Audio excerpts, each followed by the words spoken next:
Yes, hi everyone. In today's class, we will be speaking about Maya Angelou and her poem Life Doesn't Frighten Me. See, life is something which is covered with different fears. What is that she wants to say about life doesn't frighten me here? Before going to the poem, we should understand something about this poet. She was as a child she was separated from her parents. Her mother was separated from her father, and her mom left even her, and she was there with another person. She was in a relationship. And when this child goes from here to the when Maya Angelou in her childhood goes to live with her parents, what some of the uncles really abused her, and she was caught and she was caught, she said about the problem to someone there in the family, and this created issue, and the man was put into prison and he was killed in the prison. And this fear made her to be in a position of mute.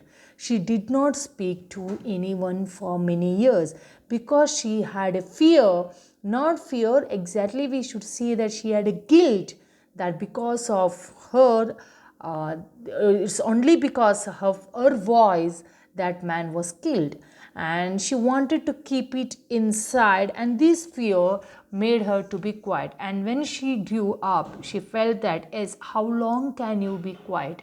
She wanted to express to everyone that no, we can't be quiet, we should speak up, only then the world will know what is there. And she is saying that a child, and we know how the child is molested at this era, that how the psychos are using these kids. So we should understand how she is saying to the kids.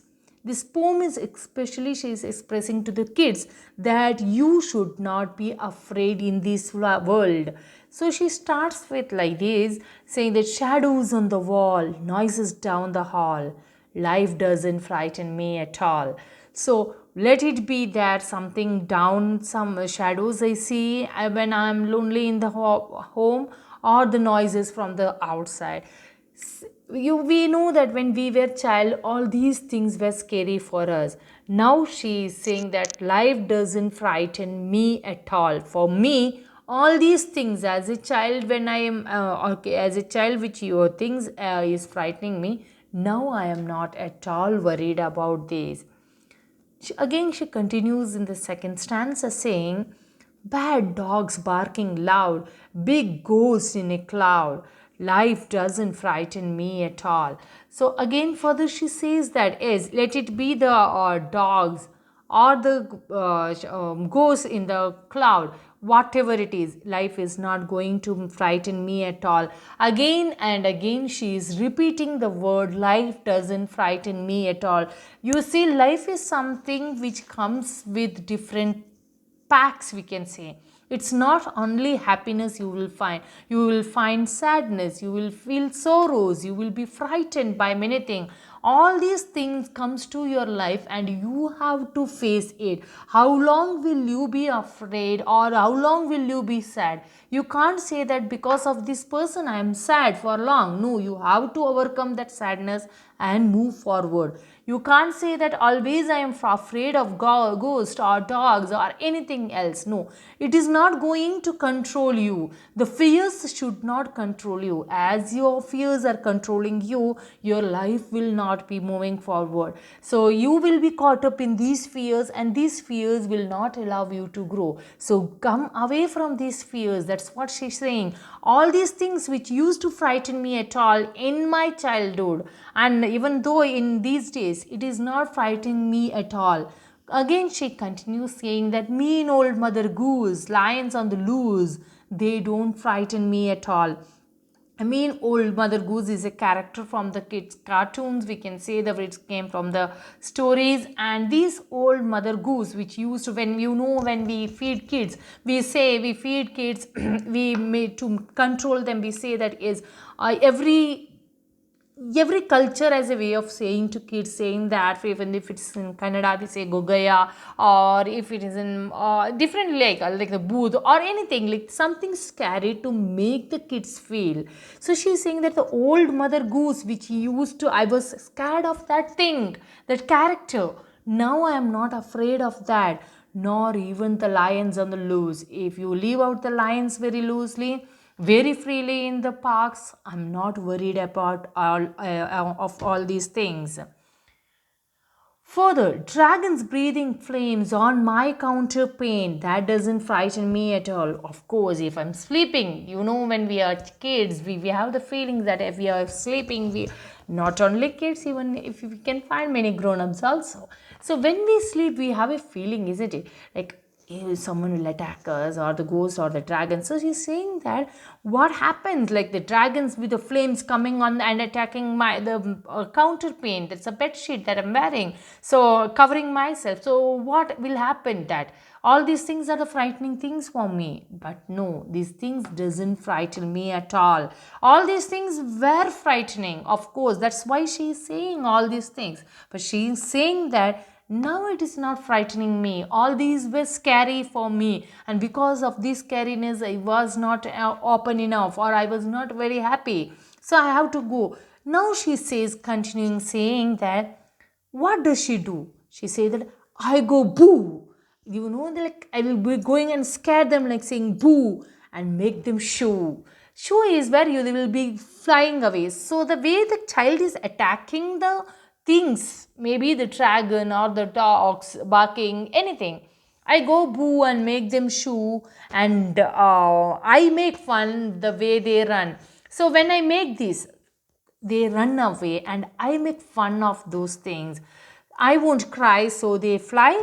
I just smile and they go wild. So the way, that is how she has overcome. Now see, the child is saying that than being afraid of all these things, she is going and scaring these things away. How does she do? She goes and she scares them, saying that go boo, and they will be shooed away, and she makes fun of them and the way they run. She's started enjoying from the fears. And so when one thing we should understand from the life is that when we are afraid, everything comes attacking on us. So when we are fearless, when we make the problems to run away, that makes us to laugh at later. You know how many problems you would have faced in your life by now, isn't it? Now you are in the, I'm talking about my graduates now, by the age of 20 and all, you would have faced many problems. So for some problems you would have cried, for something you just have neglected, ignored, you didn't have minded that much, and some would have hurted you a lot. So what you just think, how you reacted to all these problems, your way of response was something different. Now you think the thing that you scared something, you just made the thing to move away from you, that really makes you to think, and that brings a type of joy in you. And the child is saying that I won't cry, so they fly. That's the thing. When we cry, we are defeated there. We are not accepting anything there. So when we are not accepting, we are just gone over there. So when we are crying, it's a symbol of defeating. So she says that I did not cry over there, so they flew away from all these problems went away from me only because I did not cry. So crying just symbolizes that you are defeated in your life. So she's saying that when the problems come, you cry, it's done. The problem can overcome you. So try to go away from that things and just smile, they go wild. Just it's very simple. You think that just you are angry, or someone is angry on you, and the other person is screaming at you, and you just keep smiling at them. They may feel irritated, isn't it? They may get more angry. I'm so serious, I'm yelling at you, and how come you are just smiling? And that makes them more wild. So a child is saying that I just smile and they go wild, and life doesn't frighten me at all.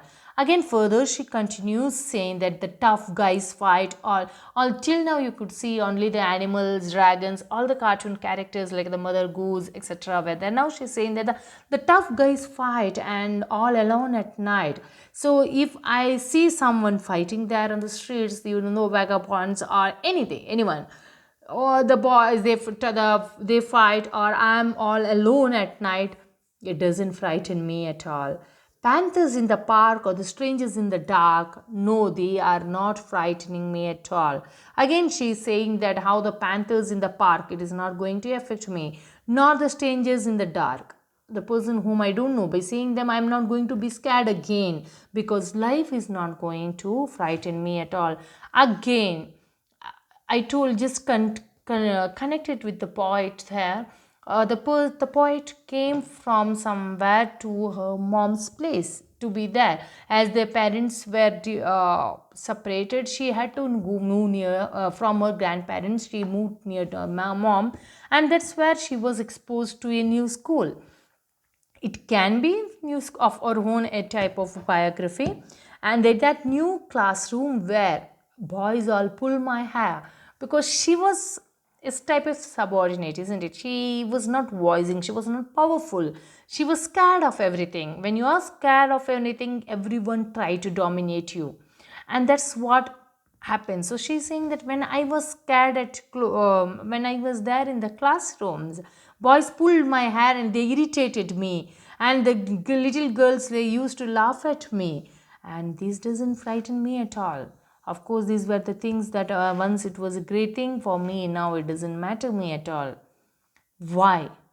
Because I have got, she says that I have got a magic charm that I keep up my sleeve. I can walk the ocean floor and never have to breathe. So she says that I got a charm. I have a magic charm with me that I keep on my sleeves. Keep on my sleeves is where she says when I need something. What did that phrase say? Keep on my sleeve is means that when you need something, you will use that one. So she says that I have a magic charm that I keep up my sleeve. I can walk the ocean floor and never have to breathe. So she is having so confidence that she's saying that she's very confident that she can walk through the ocean floor and she doesn't have to breathe at all. And further she confirms saying life doesn't frighten me at all, and not at all, life doesn't frighten me at all. That's how the Maya Angelou ends and poem, saying that life doesn't frighten me at all. Now the question will be like, why this kid's poem is for the graduates? Yes, this is for the graduates poem, and please understand, this is not the kids poem. It's a poem which says how to face the life. See, life brings many problems to us, and how we have to face those problems and move forward, is that what she says. If you keep crying, if you keep worried about the problems that your life is going to give you, then you will not have the time to move forward. And that's how the poet herself is the example here, where she was muted for, I think, like 5 years, 5+ years she was muted, and she was completely in silence because of the fear that her voice had killed someone, had made her to be quiet. And now she is requesting everyone who reads this poem to come out of the fears that you have. I don't expect the life to be having completely moving without fears. Life, everyone will be having one or the other fear. So fears are natural. Phobia, and there is difference between phobias and fears again. So fear is something that you can control. Got it?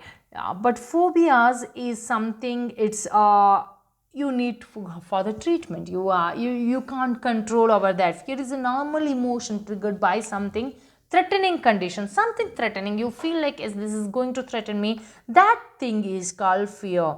And I told you, phobia is an anxiety disorder. It's a disorder, you need treatment. Fear is just an emotional trigger. When you suddenly see something, or yeah, before exams you have the fear, that's the emotional thing that you can control. At least you have your own control, but unfortunately phobias doesn't have. For example, now in the in the poem we have heard about strangers. The fear of strangers, most of them have, because from the childhood itself we are trained that don't take chocolates from the strangers, don't speak to the strangers, don't look at the strangers, don't do this, don't follow them, don't do this. All don'ts are there, which brings us the fear. So that's common. That's the of course, if you are walking in the road, walking on road, you find many people, you know how to control your fear, isn't it? But that, what you call for the fear of strangers, we call it xenophobia. That needs to be treated.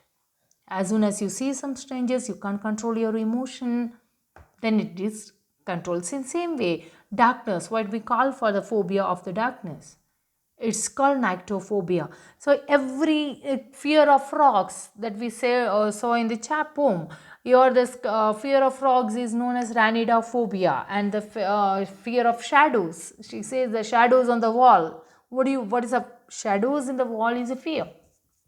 If it comes as a phobia, anxiety disorder, then it is called schizophobia.